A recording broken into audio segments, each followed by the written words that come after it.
This is the year 11 specified prac for, I think it's unit, or the topic, third topic, which is energy and forces. So we've got the setup there where you've got a spring and you add 100 grams each time. So there's my method down there, which I'm going to go through in the video.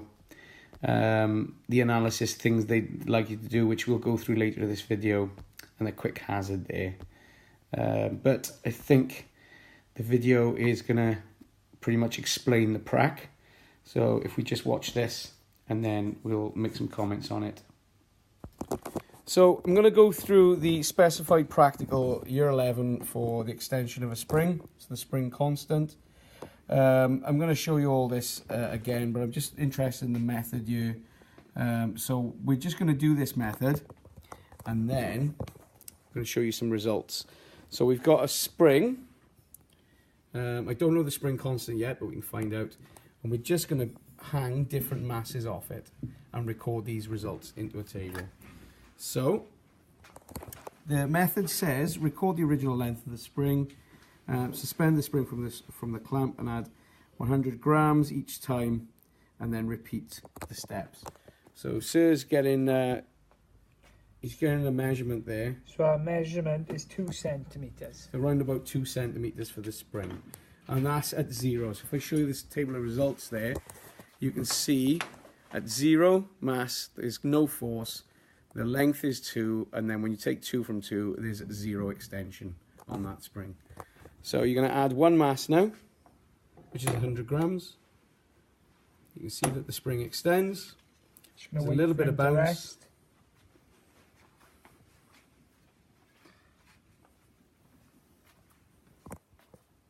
Again then I'm about 3.5. 3.5. So we've done this before, so you can see we've put the 3.5 in, and doing it twice makes no difference here because it's the same length. I should imagine they'd want you to repeat it after. And then we're going for 200 grams, which is 2 newtons of force. And then again I'm measuring from the bottom to the top. I got 7.5 centimeters. 7.5. And if we keep doing it, we've got the set of results ready. So just keep doing it.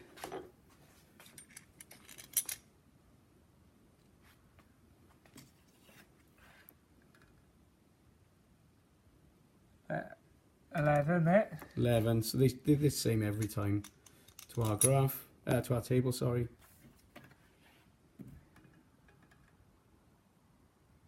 14.5. So they're really consistent. Unless you denature this spring, you're going to get the similar results every time. So if you surpass the spring constant, and then 18. 18. So you can see our table of results. Just want to run you through the force as well. Well, I'll probably do that. No, I'll do that now. So running through the force, you can see that W, which is my weight, and it's measured in newtons, equals mass times gravity. My mass, when I'm doing this equation, needs to be in kilograms. So 100 grams equals 0.1 kilograms. And then my gravity constant is 10. So that's my energy from gravity. And then you get 1. So weight equals 1 newton. And I can deduce from that 100 grams equals 1 newton. And that's why that's in that table there. Okay, before I move on to the graph, I just want to talk about accuracy a little bit. There's maybe a common question that might pop up for this. Not that it's popped up before, but I'm thinking accuracy may come up because the resolution on the ruler that we're measuring the spring is in centimeters. So obviously to get that better, to gain more accuracy in the experiment, we can improve the resolution. And the resolution is the increments really on your measuring device. So instead of centimeters, like I said, we'd use millimeters. You could also get, we could also improve the accuracy by more increments for the independent variable. The independent variable is our mass, which eventually turned into newtons. But as you'll see when we look at the graph in a moment, we've only got 5 plots because we did 100 grams at a time. To improve that, if we did 50 grams or even 10 grams at a time, we'd have a lot more data to plot, which would secure my line of best fit. We'll have more confidence in it. I'm also going to put parallax in a little. Parallax, remember, is where you look, if this was a ruler, you would be maybe looking down at the wrong angle. The way to read it properly is straight on, but I don't know if parallax. I mean, that's very picky then. So that's just improving accuracy there. Here's our graph. To relate back to the table, you can see that we did convert 100 grams into 1 Newton there, and this is what we're going to be plotting. This is our independent, which goes on the bottom of the graph, and you can see Mr. Mulroy put independent on the bottom there, the force, and then the extension on the side, which is X in our formula. Now this formula here is given to you at the front of your book. Force equals the spring constant times your extension. If I want to calculate the spring constant for this, which I can, I'm going to have to rearrange this. So it's just simply, if K is with X, you're going to chuck force at the top, put it in a triangle. So now K equals F over X. If I go and look at my graph now, I want to find a nice point where they meet. I'm looking at this point by here because it comes down to 2.5 and I've got an extension of 8. So my force would be 2.5 at this point and my extension would be 8. I'm going to press pause and do this on the calculator. So that is going to give me 0.31, but I'm just going to round it to 1 decimal place there, 0.3, and that's going to be newtons per meter. Well, actually, it's going to be newtons per centimeter in this case, because we were in centimeters. So I'm going to get rid of that and then go centimeters there.